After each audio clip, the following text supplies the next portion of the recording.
اسلام کہتا ہے شادی بیاہ میں جلدی کریں، بوڑھے نہ کریں بچوں کو، بوڑھی نہ کریں عورتوں کو، اس خناس میں نہ رہیں کہیں بچہ پیروں پہ نہیں کھڑا ہوا۔ پیروں پر بچہ تو اسی وقت سے کھڑا ہو گیا تھا جب وہ 2 سال میں چلنے لگا تھا، اور جس پیروں پر کھڑے ہونے سے مراد تم لیتے ہو اس پر تو تم بھی آج تک کھڑے نہیں ہوئے۔ کس کی تمنائیں پوری ہوئی ہیں جی آج تک؟ کس کی تمنائیں پوری ہوئی ہیں؟ اور رزق دینے والے تم ہو، یہ دنیا ہے۔ ارے ان اللہ هو الرزاق ذو القوۃ المتین، اللہ تعالیٰ ہے رزق دینے والا۔ ہم کب سے ہو گئے رزاق؟ ہم کب سے خدا بن رہے ہیں؟ ان الحمد للہ نحمده ونستعینه ونستغفره ونؤمن به ونتوکل علیہ ونعوذ باللہ من شرور انفسنا ومن سیئات اعمالنا من يهده الله فلا مضل له ومن يضلل فلا هادي له ونشهد ان لا اله الا الله وحده لا شريك له ونشهد ان محمدا عبده ورسوله وبعد قال الله تبارك وتعالى في القرآن المجيد والفرقان الحميد أعوذ بالله من الشيطان الرجيم بسم الله الرحمن الرحيم ومن آياته أن خلق لكم من أنفسكم أزواجا لتسكنوا إليها وجعل بينكم مودة ورحمة إن في ذلك لآيات لقوم يتفكرون وقال تعالى في موضع آخر هو الذي خلق من الماء بشرا فجعله نسبا وصهرا وَكَانَ رَبُّكَ قَدِيرًا وقال النبي صلى الله عليه وسلم النكاح من سنتي فمن لم يعمل بسنتي فليس مني وتزوجوا فإني مكاثر بكم الأمم ومن كان ذا طول فلينكح فمن لم يجد فعليه بالصيام فإن الصوم له وجاء أو كما قال علیہ الصلاۃ والسلام۔ محترم بزرگوں، دوستوں اور ساتھیوں، اللہ رب العزت نے قرآن حکیم میں دین اسلام کو دین فطرت کہا ہے، یعنی وہ دین جو انسان کی فطرت کا تقاضا ہے اس کے ساتھ ہم آہنگ ہے، اس کو میچ کرتا ہے، اس کو ٹیلی کرتا ہے۔ فاقم وجہک للدین حنیفا فطرت اللہ التی فطر الناس علیہا لا تبدیل لخلق اللہ ذالک الدین القیم، اللہ کی اس فطرت پر جم جاؤ جس پر اللہ رب العزت نے پیدا کیا ہے انسانوں کو۔ اسی بات کو اللہ کے نبی حضرت محمد صلی اللہ علیہ وسلم نے یوں ارشاد فرمایا کہ کل مولود یولد علی الفطرہ فابواہ یہودانہ او ینصرانہ او یمجسانہ، ہر بچہ فطرت سلیمہ پر یعنی دین اسلام پر پیدا ہوتا ہے۔ اللہ رب العزت کی وحدانیت کا اعتراف اس کے ضمیر اور وجدان میں پیوست ہوتا ہے، اس کے وجود میں انبلٹ ہوتا ہے، مگر پھر خارجی عوامل، خارجی محرکات، اس کے آبا، اس کے اجداد، اس کا ماحول، اس کا خاندان کسی کو یہودی بنا دیتا ہے، کسی کو نصرانی بنا دیتا ہے، کسی کو مجوسی بنا دیتا ہے، ورنہ ہر بچہ فطرت پر پیدا ہوتا ہے، اسلام پر پیدا ہوتا ہے۔ تو اسلام دین فطرت ہے، الحمدللہ علی ذالک۔ اس میں ایسا کوئی حکم نہیں، ایسا کوئی رخنہ، ایسی کوئی دفعہ نہیں جو اسلام کی فطرت کے، جو انسانی فطرت کے تقاضوں سے ٹکراتا ہو۔ ہر فطری جذبے کی تسکین کا سامان اللہ رب العزت نے اس دین میں رکھا ہے۔ اسلام کے علاوہ دیگر جو ادیان و مذاہب ہیں ان میں شہوت کو، ازدواجی رشتے کو، جن سے مخالف کی طرف کھنچاؤ کو، اٹریکشن کو، اپیل کو گناہ کی جڑ سمجھا گیا ہے۔ آپ جانتے ہیں عیسائیوں میں جو شخص راہب بنتا ہے، یہودیوں میں جو شخص ربی بنتا ہے، اس سے اوتھ آف کیلیبیسی، ہمیشہ کنوارا رہنے کی قسم لی جاتی ہے۔ اس رشتے کو فساد سمجھا جاتا ہے، عورت کو گناہوں کی جڑ سمجھا گیا ہے بائبل کے اکارڈنگ، لیکن اللہ کا شکر ہے دین اسلام میں ایسی کوئی بات نہیں۔ دین اسلام میں الٹا معاملہ یہ ہے، جیسے میں نے آپ کے سامنے آیت پڑھی کہ اللہ رب العزت کہہ رہا ہے اللہ کی نشانیوں میں سے ایک نشانی ہے کہ اس نے تمہارے لیے تمہارے جیسے جوڑے بنائے۔ خلق لکم من انفسکم ازواجا لتسکنوا الیہا، تاکہ تم اپنے جوڑے سے مل کر سکون پاؤ، راحت پاؤ، چین پاؤ، آرام پاؤ۔ وَجَعَلَ بَيْنَكُمْ مَوَدَّةً وَرَحْمَةً، اور اس نے تمہارے درمیان محبت اور رحمت کا ایک لطیف اور ایک نازک رشتہ قائم کر دیا۔ لڑکا اجنبی ہے، لڑکی اجنبی ہے، لڑکا کسی شہر کا ہے، لڑکی کسی شہر کی ہے، لیکن اللہ کے نام پر جب دونوں جڑ جاتے ہیں تو دونوں کے اندر آٹومیٹکلی محبت کا رشتہ پروان چڑھ جاتا ہے، رحمت کا رشتہ پروان چڑھ جاتا ہے، اور یہ دونوں جذبے ساتھ ساتھ چلتے ہیں اس دیواجی رشتے میں۔ البتہ جوانی میں مودت کا غلبہ رہتا ہے، اور جب 50 سالی کی عمر آتی ہے تو رحمت کا جذبہ غالب آتا ہے، لیکن دونوں رشتے متوازی چلتے ہیں۔ یہ اللہ کی نشانیوں میں سے نشانی ہے۔ ان فی ذلک لآیات لقوم یتفکرون، اس میں نشانیاں ہیں ان لوگوں کے لیے جو غور و فکر کرتے ہوں۔ دوسری جگہ اللہ رب العزت نے اپنی قدرت کا شاہکار کو بیان کرتے ہوئے کہا وہی اللہ تعالیٰ ہے جس نے پانی سے انسان کو بنایا، هو الذی خلق من الماء بشرا فجعلہ نسبا وصہرا، اس نے خونی رشتے بنا دیے انسان کے، اس نے سسرالی رشتے بنا دیے انسان کے۔ سسرالی رشتہ ہونا، اس دیواجی رشتہ ہونا، یہ اللہ کی قدرت کا شاہکار ہے، یہ اللہ رب العزت کے بنائے ہوئے رشتے ہیں۔ اس میں کسی کو حقیر سمجھنا، کسی کی تذلیل کرنا، کسی کی تحقیر کرنا، یہ اللہ رب العزت کی قدرت کا استخفاف ہے۔ وَكَانَ رَبُّكَ قَدِيرًا، یہ تیرے رب کی قدرت ہے، تیرا رب قدیر ہے۔ اللہ کے نبی صلی اللہ علیہ وسلم نے ارشاد فرمایا النکاح من سنتی، نکاح کر لینا میری سنت ہے۔ فمن لم يعمل بسنتی فلیس منی، تو جو میری سنت پر عمل نہ کرے اس کا مجھ سے کوئی تعلق نہیں ہے، اس کا مجھ سے کوئی تعلق نہیں ہے۔ وَتَزَوَّجُوا، اے میرے مومنوں، اے میری امت کے لوگوں شادیاں کرو۔ فَإِنِّي مُكَاثِرٌ بِكُمُ الْأُمَمْ، کیونکہ میں آخرت میں جب ساری امتیں اکٹھا ہوں گی، میں اپنی امت کی تعداد کی کثرت کو دیکھ کر فخر محسوس کروں گا، مجھے خوشی ہوگی کہ میری امت اتنی زیادہ ہے۔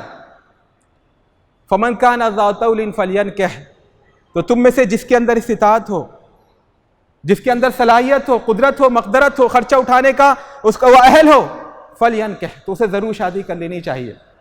فَمَنْ لَمْ يَجِدْ، اور جس کے اندر استطاعت نہ ہو، جو اپنے اندر صلاحیت نہ پائے، خرچہ اٹھانے کی اس کے اندر استطاعت نہ ہو، فَعَلَيْهِ بِالصِّيَامِ، تو روزوں کا اہتمام کرے۔ فَإِنَّهُ لَهُ وِجَاء، کیونکہ روزہ وقتی طور پر اس کو حرام کی طرف جانے سے روک دینے والی چیز ہے، اس کی شہوت کے زور کو توڑ دینے والی چیز ہے۔ تو میرے دوستوں اور ساتھیوں، اللہ کا لاکھ لاکھ شکر و احسان ہے کہ اس نے اپنے دین حق میں ایسا کوئی تقاضا، ایسا کوئی مطالبہ نہیں رکھا جس میں ہمیں اپنی فطرت کو سرپاس کرنا پڑے، اس کو دبانا پڑے، اس کو کچلنا پڑے۔ اللہ رب العزت کا لاکھ لاکھ شکر و احسان ہے۔ دیگر ادیان و مذاہب میں یہ ہے کہ انسان اللہ کا ولی، اللہ والا اسی وقت ہو سکتا ہے جب وہ شادی بیاہ کے جھنجٹ سے آزاد ہو، اس کے نہ بچے ہوں، نہ اولاد ہو، نہ بیویاں ہوں، نہ گھر ہو، نہ ازدواجی زندگی ہو، اس نے کبھی عورت کا منہ نہ دیکھا ہو۔ لیکن ہمیں اسلام سکھاتا ہے زُيِّنَ لِلنَّاسِ مِنْ حُبُّ الشَّهَوَاتِ مِنَ النِّسَاءِ وَالْبَنِينَ، اللہ تعالیٰ نے خوبصورت بنا دیا ہے، خوبصورت بنا دیا گیا ہے شہوتوں کو انسانوں کے لیے، عورتوں کی شہوت، اولاد کی خواہش، یہ خوبصورت بنا دیا گیا ہے، اللہ کا بنایا ہوا ہے۔ الدنیا متاع وخیر متاع الدنیا المرأة الصالحہ، یہ دنیا سامان استعمال ہے، یہ دنیا ہمیں جو سامان دیا گیا ہے جس پر ہم سے پوچھا جائے گا ویسا سامان ہے، اور اس کا بہترین حصہ ہے عورت، نیک عورت اس کا بہترین حصہ ہے۔ عباد الرحمن کی جو دعا سورہ فرقان میں سکھائی گئی، سورہ فرقان میں باقاعدہ اگر رحمان کے جو بندے ہیں جو واقعی اس کے مستحق ہیں، کہا جائے کہ رحمان کے بندے، یہ ہے رحمان کے بندے، عباد الرحمن الذین یمشون علی الارض ہونا، ان کی کیا دعا سکھائی گئی؟ وہ دعا مانگتے ہیں اپنی نمازوں میں، اپنے تہجد میں، اپنے قیام اللیل میں، ربنا ہب لنا من ازواجنا وذریاتنا قرۃ اعین۔ رحمان جن کو بارے میں ڈکلیئر کر رہا ہے یہ میرے حقیقی بندے ہیں، ان کی دعائیں کیا ہوتی ہیں؟ اے رب ہمیں دے دے ہماری بیویوں کے اندر، ہماری اولاد کے اندر آنکھوں کی ٹھنڈک، وَاجْعَلْنَا لِلْمُتَّقِينَ إِمَامًا، اور ہمیں متقیوں کا امام بنا، متقی مت بنا، متقی کا امام بنا۔ اسلام کا تصور یہ ہے تقوی نہ صرف یہ کہ حاصل ہوا بلکہ تقوی کے اندر امامت حاصل ہوتی ہے اولاد اور بیویوں کے ذریعے سے۔ متقی ہونے کو چھوڑیے، متقیوں کا امام بننے کے لیے بھی یہ ضروری رکھا گیا ہے کہ ان کی بیویاں ہوں، ان کے بچے ہوں، وہ اس سماج میں رہتے ہوں۔ تو اسلام نے اس جذبے کو کبھی برائی سے نہیں دیکھا، کبھی گندگی کی نگاہ سے نہیں دیکھا، اس کو برا نہیں سمجھا۔ 3 صحابہ کرام رضوان اللہ تعالی علیہم اجمعین امہات المؤمنین کے گھروں میں آئے، ہماری ماؤں کے گھروں میں آئے۔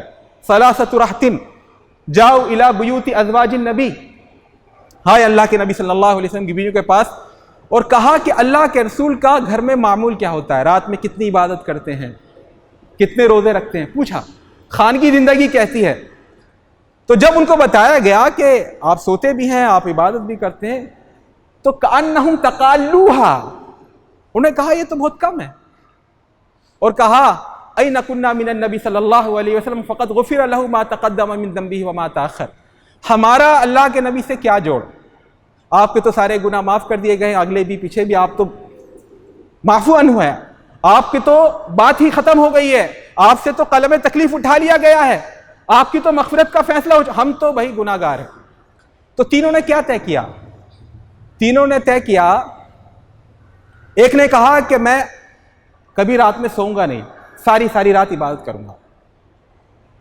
دوسرے نے کہا میں کبھی روزہ نہیں چھوڑوں گا، روزانہ روزہ رکھوں گا مسلسل۔ اور تیسرے نے یہ عہد باندھا میں کبھی عورت کا منہ نہیں دیکھوں گا، شادی نہیں کروں گا۔ اللہ کے نبی صلی اللہ علیہ وسلم کچھ دیر بعد تشریف لائے، لوگوں نے شاید بتایا، ہماری ماؤں نے بتایا، ایسے 3 صحابہ کرام آئے تھے، ایسے پوچھ رہے تھے، پھر ایسی بات کہی، یا اللہ رب العزت نے وحی کے ذریعے بتا دیا کہ ایسے 3 لوگوں نے عہد باندھا ہے جو غلط ہے۔ آپ نے تینوں کو بلایا، کہا کیا تم نے یہ سب باتیں کہی ہیں؟ اما واللہ انی لاخشاکم للہ واتقاکم لہ، اللہ کی قسم میں تم میں سب سے زیادہ اللہ سے ڈرنے والا اور سب سے بڑھ کر متقی ہوں، لیکن دیکھو مجھے، انام و اصلی، میں رات کو سوتا بھی ہوں، نماز بھی پڑھتا ہوں، اور میں اہل خانہ کے پاس بھی جاتا ہوں اور عبادت بھی کرتا ہوں، اور یہ میری سنت ہے، فمن رغب عن سنتی فلیس منی، جو میرے طریقے سے ہٹے اس سے میرا کوئی لینا دینا نہیں ہے، اس سے میرا کوئی تعلق نہیں ہے۔ لیکن سوال یہ پیدا ہوتا ہے، یہ شادی بیاہ، یہ نکاح، یہ انسانی زندگی کی ضرورت ہے یا ایک تیوہار ہے یا ایک فالتو چیز ہے؟ آپ کو بھوک لگی ہو تو آپ فوراً کھانا چاہیں گے، لیکن اگر آپ کا پیٹ بھرا ہوا ہو، پھر کوئی کہے آئیے ناشتہ، تو آپ منع بھی کر سکتے ہیں۔ اسلام کا جو مزاج ہے، اسلام جو ہمیں تصور دیتا ہے، وہ کہتا ہے ہن لباس لکم وانتم لباس لہن، تم عورتوں کے لیے لباس ہو اور عورتیں تمہارے لیے لباس ہیں۔ یہ ازدواجی رشتے میں جو پختگی آتی ہے، یہ وہی پختگی ہے جو جسم اور لباس کے اندر ہوتی ہے، یہ وہی رشتہ ہے، یہ وہی تعلق ہے۔ لباس جسم کو کھولتا نہیں ہے، اسے چھپاتا ہے، اس کے عیب کو چھپاتا ہے، میاں بیوی ایک دوسرے کے عیب چھپاتے ہیں۔ لباس جسم کی حفاظت کرتا ہے، میاں بیوی ایک دوسرے کی حفاظت کرتے ہیں۔ لباس ایک دوسرے کے کام آتا ہے، اس کو موسم کی سختیوں سے بچاتا ہے، ایسے میاں بیوی بھی ایک دوسرے کے کام آتے ہیں، ایک دوسرے کو سختیوں سے بچاتے ہیں، شدائد سے بچاتے ہیں۔ چھوٹا بچہ پیدا ہوتا ہے، وہ ننگا گھومتا رہتا ہے، چھوٹے بچے کو ننگا سب کے سامنے لے آتے ہیں، اذان جب اس کے کان میں دی جاتی ہے تب بھی ننگا ہوتا ہے، وہ کوئی برا نہیں مانتا، 1 سال تک بھی اگر وہ سب کے سامنے ٹوائلٹ کر دے وہ لوگ برا نہیں مانتے، لیکن جب 4 یا 5 سال کا ہو جاتا ہے پھر وہ ننگا بازار میں گھومتا ہے، گلی میں گھومتا ہے، لوگ کہتے ہیں یہ غلط ہو رہا ہے، تم اسے بے حیائی سکھا رہے ہو، اب اس کو لباس پہنانے کی ضرورت ہے۔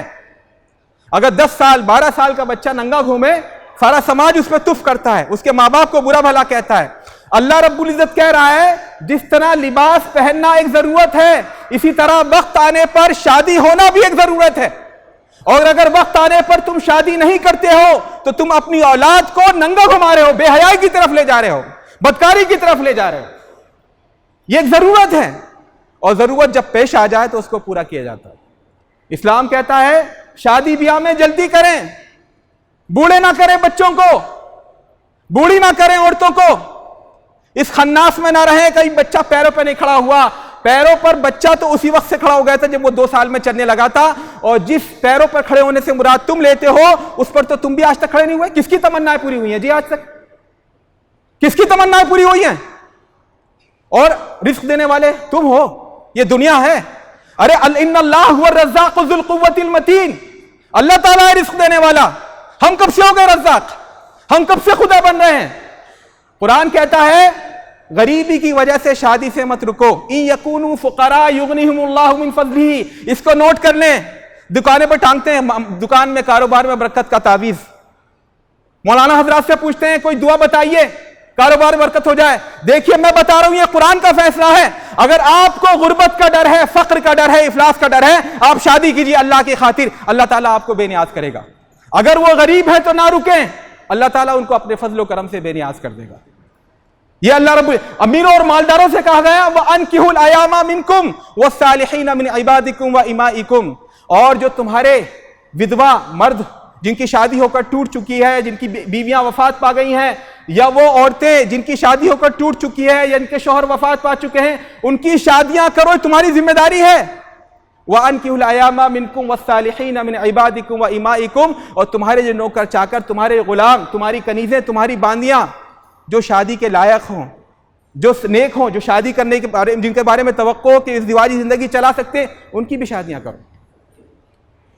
لڑکی والوں سے کہا گیا اذا جاءکم من ترضون دینہ وخلقہ فزوجوہ ان لم تفعلوا یکن فتنۃ فی الارض وفساد کبیر، اگر تمہارے پاس کسی ایسے لڑکے کا رشتہ آئے جو دین اور اخلاق سے رضامند ہے، یعنی تم اس کے دین اور اخلاق سے خوش ہو، تو فوراً شادی کر دو۔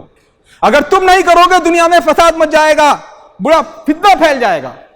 لڑکے والوں سے کہا گیا تم لڑکیاں تلاش کرو، تو دیکھو عورت کو 4 بنیادوں پر بھی آیا جاتا ہے، 4 وجہ سے اس کی شادی کی جاتی ہے، اس کی دولت دیکھ کر، اس کی خوبصورتی دیکھ کر، اس کا خاندان دیکھ کر، اس کی دینداری دیکھ کر۔ فاظفر بذات الدین، تم کامیاب ہو جانا دیندار عورت کو لے کر کے، یہ نہیں کہا شادی کرنا، کہا کامیابی اس میں ہے۔ تمہیں کامیابی دکھ رہی ہے کہ وہ لے کر آئے، پورا ٹرک بھر کر جہیز لے کر آئے، اور جب آئے بارات جائے تو 10-10 20-20 گاڑیاں ہو، اور بڑے اونچے خاندان کی ہو، اس کا چچا MLA ہو، اس کا تاؤ DSP ہو، اس کا ایک بھوکال ہو، اس کی ایک دبدبہ اور روب ہو۔ اللہ تعالیٰ کہتا ہے یہ کامیابی نہیں ہے۔ فاظفر بذات الدین، دیندار والی کو لے کر تم کامیاب ہو جاؤ۔ یہ جوانی کیا ہے؟ آنی جانی چیز ہے، کون جوان رہا ہے آخر تک؟ کون جوان رہا ہے؟ سب کی صورتیں لٹک جاتی ہیں۔ یہ جوانی، یہ حسن ختم ہو جاتا ہے، یہ دولت تو ہاتھ کا میل ہے، نہ جانے کتنے کروڑ پتی فقیر بن جاتے ہیں۔ عزت تو مٹنے میں کچھ منٹ نہیں لگتے، اصل جو چیز باقی رہتی ہے وہ ہے دین، وہ ہے اخلاق، وہ ہے کردار، وہ ہے دینداری۔ تو لڑکے والوں سے کہا گیا دین والی کو ترجیح دو، دین والی کو ترجیح دو۔ نوجوان اولاد سے کہا گیا یا معاشر الشباب من استطاع منکم الباءۃ فلیتزوج، اے نوجوانوں، یہ میں نہیں کہہ رہا ہوں، آپ کا رسول کہہ رہا ہے آپ سے، اے نوجوانوں تم میں سے جو شادی کر سکتا ہو تو ضرور شادی کر لے، فلیتزوج فإنہ اغض للبصر، کیونکہ اس سے نگاہیں نیچی ہو جاتی ہیں، واحسن للفرج، اس سے شرمگاہیں محفوظ ہو جاتی ہیں، ومن لم یستطع، اگر کسی کے حالات ہوں، خاص اس کی سچویشنز ہوں، فمن لم یستطع فعلیہ بالصوم، تو وہ روزوں کا اہتمام کرے، فإنہ لہ وجاء، کیونکہ روزہ اس کو بہرحال بدکاری سے روکے رکھے گا۔ لیکن ہمارا معاملہ کیا ہے؟ نوجوان نے کہا کہ جی شادی بھی نہیں کرنی 30-35 سال تک، اور باڈی بھی بنانی ہے، وٹامن ڈی بھی کھانا ہے، مسلس بھی بنانے ہیں، ساری طاقت بھی اپنے اندر لانی ہے، تو کیا نتیجہ نکلے گا بھائی؟ روزے ہم رکھیں گے نہیں، شادی ہم کریں گے، نتیجہ کیا ہوگا؟ ہم نے اپنے عمل سے اللہ کے رسول کے اس حکم کو ٹھکرا رکھا۔ والدین سے کہا گیا، جو والدین ہیں وہ سن لیں، اللہ کے رسول نے فرمایا اتقوا اللہ فی اولادکم، اپنی اولاد کے بارے میں اللہ سے ڈرو، کلکم راعٍ وکلکم مسئول عن رعیتہ، تم میں سے ہر ایک ذمہ دار ہے، ہر ایک سے پوچھا جائے گا اس کی اولاد کے بارے میں، ہر ایک سے پوچھا جائے گا۔ میت کے بارے میں آتا ہے کہ جب وہ مر جاتا ہے، اس کے بچے روتے ہیں تو اس کو وہاں مارا پیٹا جاتا ہے، عذاب دیا جاتا ہے، یعذب المرء ببکاء اہلہ علیہ، یہ حکم دیا گیا۔ بھائی کیوں؟ اس کی کیا غلطی؟ میت مر گیا، اس کے بعد لوگ رو رہے ہیں، پیٹ رہے ہیں، اس کی کیا غلطی؟ کہا علماء کہتے ہیں اس نے اپنے بچوں کی تربیت نہیں کی، ان کو یہ وصیت کر کے نہیں مرا کہ میرے بعد رونا دھونا مت کرنا، ڈرامے بازی مت کرنا۔ تو جب رونے دھونے پر اس کو عذاب دیا جائے گا تو ہمارے بچے بدکاری کریں گے، ہمارے بچے ناجائز تعلقات رکھیں گے، ہمارے بچے پینگے بڑھائیں گے، عشق اور محبت کے نام پر اپنی ملت کے نام کو بدنام کریں گے، تو کیا ہم سے نہیں پوچھے گا اللہ رب العزت؟ ضرور پوچھے گا، ضرور پوچھے گا۔ اتقوا اللہ فی اولادکم، اپنے بچوں کے بارے میں اللہ سے ڈرو، اپنے بچوں کے بارے میں اللہ سے ڈرو۔ اللہ کے نبی صلی اللہ علیہ وسلم سے بڑھ کر ہیں کیا ہم؟ ہماری بیٹیاں کہ اللہ کے رسول کی بیٹیوں سے بڑھ کر ہیں؟ کس عمر میں شادی کی اللہ کے رسول نے اپنی بیٹیوں کی؟ حضرت زینب رضی اللہ تعالیٰ عنہ سب سے بڑی بیٹی، اللہ کے نبی صلی اللہ علیہ وسلم 30 سال کے تھے، یعنی نبوت بننے سے 10 سال پہلے ولادت ہوئی تھی، اور دوسری چھوٹی بیٹیاں ان سے 1-2 سال کے فرق سے۔ سن 5 ہجری میں اللہ کے نبی صلی اللہ علیہ وسلم نبی بن گئے ہیں، 5 ہجری میں ہجرت حبشہ ہوئی ہے۔ اس کے بارے میں تمام مورخین، تمام سیرت نگار، تمام محدثین متفق ہیں کہ حضرت عثمان اس میں اپنی بیوی حضرت رقیہ بنت محمد کو لے کر ہجرت کر کے حبشہ گئے تھے۔ کتنا فاصلہ ہوا؟ پہلی بیٹی 10 سال پہلے اور 5 سال بعد 15 سال میں، اور یہ تینوں کی شادیاں ہو گئی تھی، اور ابو لہب کے 2 بیٹے جن سے رقیہ ام کلثوم منسوب تھی، جن سے ان کی شادی ہوئی تھی۔ اللہ کے نبی صلی اللہ علیہ وسلم نے جب نبوت کا اعلان کیا تو ابو لہب نے آپ کی دشمنی نکلوانے کے لیے اپنے بیٹوں سے ان بیٹیوں کو چھڑوایا، ان کو طلاق دلوائی۔ جب ان کی طلاق ہو گئی تو حضرت رقیہ کی شادی اللہ کے رسول نے حضرت عثمان ابن عفان رضی اللہ تعالیٰ عنہ سے کی، اور 5 ہجری میں حبشہ ہجرت کی۔ آپ سمجھ لیجئے کس عمر میں شادی ہوئی ہوگی، کس عمر میں شادی ہوئی؟ 15 سال کے اندر ان کی شادیاں بھی ہو گئی تھی اور چھوٹ بھی گئی تھی، دوسری شادی ہو گئی تھی۔ حضرت فاطمہ رضی اللہ تعالیٰ عنہ چوتھی بیٹی، جو اللہ کے نبی صلی اللہ علیہ وسلم کی نبوت سے 1 یا 2 سال پہلے پیدا ہوئی تھی، ان کی شادی سب سے لیٹ ہوئی۔ مورخین کہتے ہیں، سیرت نگار کہتے ہیں 18 سال کی عمر میں حضرت فاطمہ کی شادی ہوئی، اور یہ اتنی بڑی عمر تھی، صحابہ کرام تعجب کرتے تھے کیوں شادی نہیں ہو رہی؟ اللہ کے رسول کسی وحی کا انتظار کر رہے ہیں، اللہ تعالیٰ نے کچھ خاص سوچ رکھا ہے فاطمہ کے بارے میں۔ اللہ کے رسول شادی کیوں نہیں؟ ایک سوال بن گیا تھا، 18 سال کی عمر، ہمارا بچہ تو ہے، بچہ آپ کے کہنے سے بچہ ہو جائے گا؟ جس روز اس کے داڑھی نکل آئی، جس روز اس کے احتلام ہو گیا، جس روز اس کے بغل میں اور نیچے بال اکڑ آئے، وہ بالغ ہو گیا اللہ اور اس کے رسول کی نگاہ میں۔ آپ کی اس سے نہیں چلے گی شریعت، آپ کے کہنے سے نہیں چلے، بچہ ہے، بچی ہے، جس روز بچی کے حید آ جاتا ہے وہ بالغ ہو جاتی ہے، وہ اللہ کے احکام کی مکلف اور پابند ہو جاتی ہے۔ اس بھولاوے نہ رہے کہ ہم بچہ سمجھ رہے ہیں تو اللہ ہی بچہ سمجھے گا۔ حضرت فاطمہ رضی اللہ تعالیٰ عنہ کی عمر 18 سال کی عمر میں شادی ہوئی تو لوگ تعجب کرنے لگے تھے شادی کیوں نہیں ہو رہی ہے؟ کیا ہماری بچیاں حضرت فاطمہ سے زیادہ پاک دامن ہیں؟ کیا ہمارا یہ سڑا ہوا سماج، یہ گرد و پیش کا ماحول، یہ گندا ماحول، کیا مدینے کے ماحول سے زیادہ بہتر ہے؟ اس ماحول میں جہاں اللہ رب العزت کی وحی نازل ہو رہی تھی، رسول بذات خود موجود تھا، وہاں شادیوں میں اتنی جلدی ہمارے ہاں بوڑھے ہو جا رہے ہیں۔ یہ دجالی سسٹم جو ایجوکیشن کا، آپ تعلیم حاصل کریں گے تو 30-35 ہو ہی جائے گی آپ کی عمر۔ یہ نوجوانوں کو اباحیت کی طرف لے جانے کا ایک طریقہ بنا رکھا ہے کہ علم حاصل کر رہے، تعلیم کرنا کہاں، کون سی آیت میں لکھا ہے فرض ہے؟ کہاں فرض ہے کہ شادی چھوڑ کر آپ تعلیم حاصل کریں؟ اور کون سی تعلیم کی بات کی گئی ہے؟ کہاں کہا گیا ہے کہ ایک حرام کام کا ارتکاب کرنا پڑے علم حاصل کرنے کے لیے تو کرو، چوری کر کے اگر تعلیم حاصل کرنے تو چوری کرو؟ کہاں لکھا ہے؟ ہم اپنے بچوں کو کیا بنا رہے ہیں، کیا سکھا رہے ہیں؟ تو ایک تو شادی میں جلدی کریں اور اندھے نہ بنے، شتر مرغ کی طرح ریت میں منہ نہ دیں۔ آپ نوجوان آج کل کیا ہو رہا ہے، نوجوان لڑکے لڑکیوں کا جا کے سوشل میڈیا پہ دیکھ لیجئے، اور مجھ سے زیادہ آپ جانتے ہوں گے، اخبارات میں روز کیا خبریں آتی رہتی ہیں۔ تو ہم کیا چاہتے ہیں؟ ہم کیا چاہتے ہیں اپنی اولاد کے بارے میں؟ کیا یہ چاہتے ہیں کہ آخرت میں جب یہ اعلان لگے کہ دیکھیے متقین کون ہیں، اتنے سارے کون ہیں متقین، کہ ان کے یہ صاحب آگے کون ہیں کہ ان کے والد محترم اجعلنا للمتقین اماما، یہ متقیوں کے والد ہیں، سب پارسا ہیں ان کی نسل میں۔ اور دوسری یہ سب بدکاروں کے سب کے چہرے کالے ہو رہے ہیں، گناہ میں ان کو فرشتے پیٹ رہے ہیں، یہ کس کی اولاد ہے کہ فلاں کی اولاد ہے۔ ہم کیا چاہتے ہیں؟ اللہ کے نبی صلی اللہ علیہ وسلم دیکھیں ہمیں تو ہم امام المتقین بننا چاہتے ہیں یا امام الفجار بننا چاہتے ہیں؟ اور دوسرا ایک مسئلہ ہے، شادیوں میں سادگی پیدا کریں۔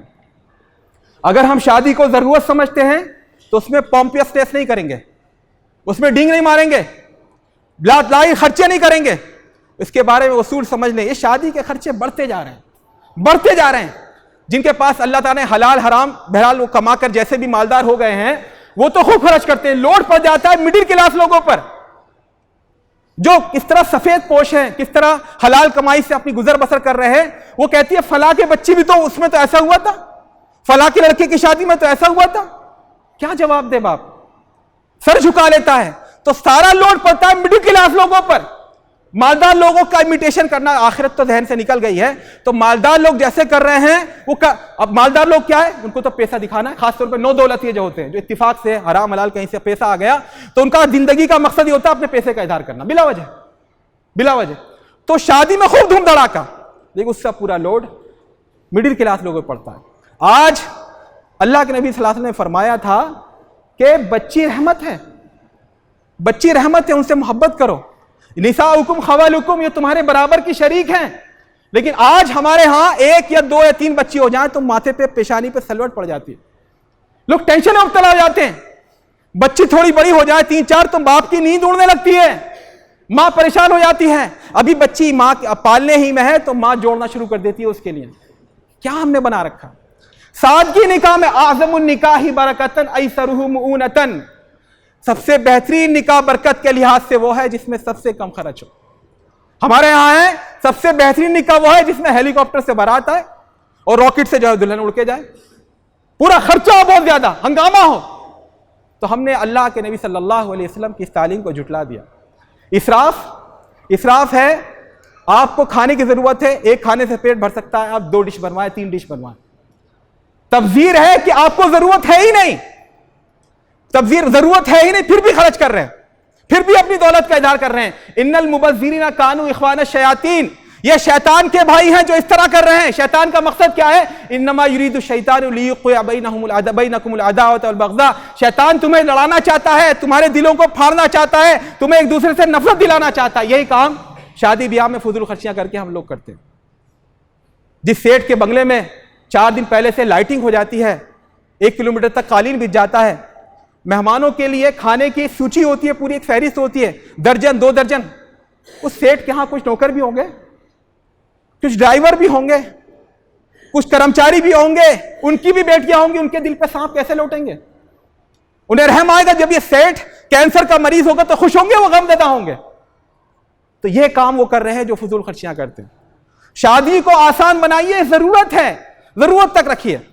حضرت عبد الرحمن بن عوف رضی اللہ تعالیٰ عنہ اللہ کے رسول کے خونی رشتہ دار بھی ہیں، اللہ کے رسول کے ساتھ مکہ سے ہجرت بھی کی ہے، اللہ کے رسول کے ساتھ پردیس یعنی مدینے میں رہ بھی رہے ہیں، اللہ کے رسول پر ایمان بھی لائے ہماری طرح، اللہ کے رسول کے صحابی ہیں، عشرہ مبشرہ میں شامل ہیں. ایک روز اللہ کے رسول کے پاس آئے، کہا اے عبد الرحمن یہ پیلا رنگ کیسا ہے؟ کہا میں نے شادی کر لی ہے، شادی کر لی ہے، بہت سمپلی میں نے شادی کر لی ہے.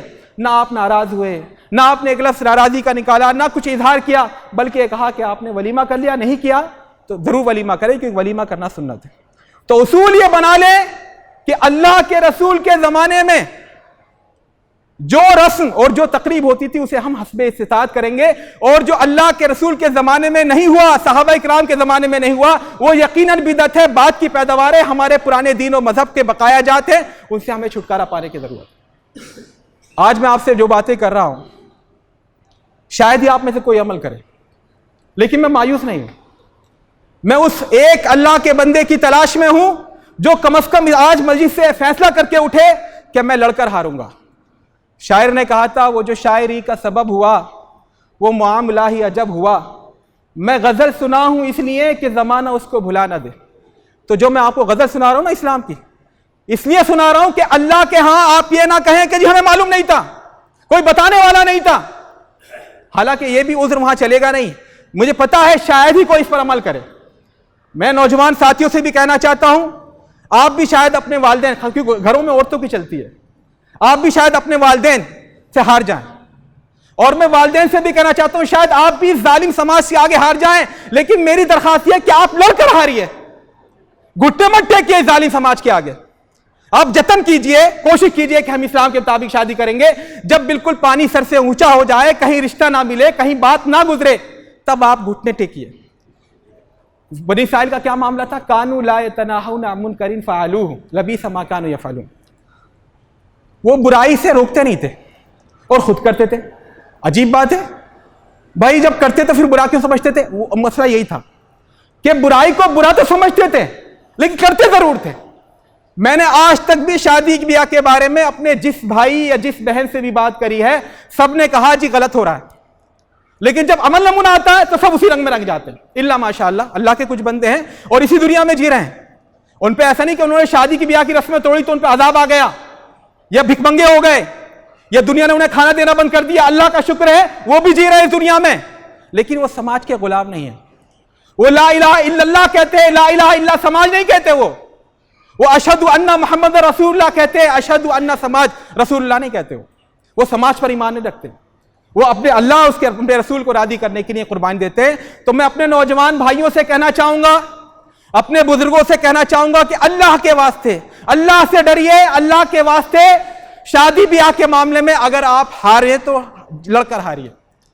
یہ سماج میں جو اسلام کے خلاف حرکتیں ہو رہی ہیں ان کو ٹھنڈے پیٹوں برداشت مت کیجیے، ان کی ہاں میں ہاں مت ملائیے۔ یہ اللہ رب العزت کو ناراض کرنے والی چیز ہے، یہ اللہ رب العزت کو غصہ دلانے والی چیز ہے، اور جو اللہ رب العزت کے احکام کو اس طرح پامال کرے ٹھنڈے پیٹوں، اس طرح مذاق میں لے، کوئی بات ہی نہیں ہے۔ شادی بیاہ کی محفل میں کوئی بات ہی نہیں، کچھ بھی ہوتا رہے کوئی بات ہی نہیں ہے۔ ارے ہم کہتے ہیں ایاک نعبد و ایاک نستعین اہدنا الصراط المستقیم صراط الذین انعمت علیہم غیر المغضوب علیہم ولا الضالین۔ غیر المغضوب علیہم کون ہے؟ جن پر اللہ کا غصہ نازل ہوا۔ یہ ظالم کون ہے؟ اللہ کے نبی حضرت محمد صلی اللہ علیہ وسلم نے ارشاد فرمایا کہ یہود سے مراد یہ غیر مغضوب علیہم یہ یہود ہیں، اور جو گمراہ ہو گئے وہ عیسائی ہیں۔ ہماری غیرت ڈوب کے مرنے کے لائق ہے۔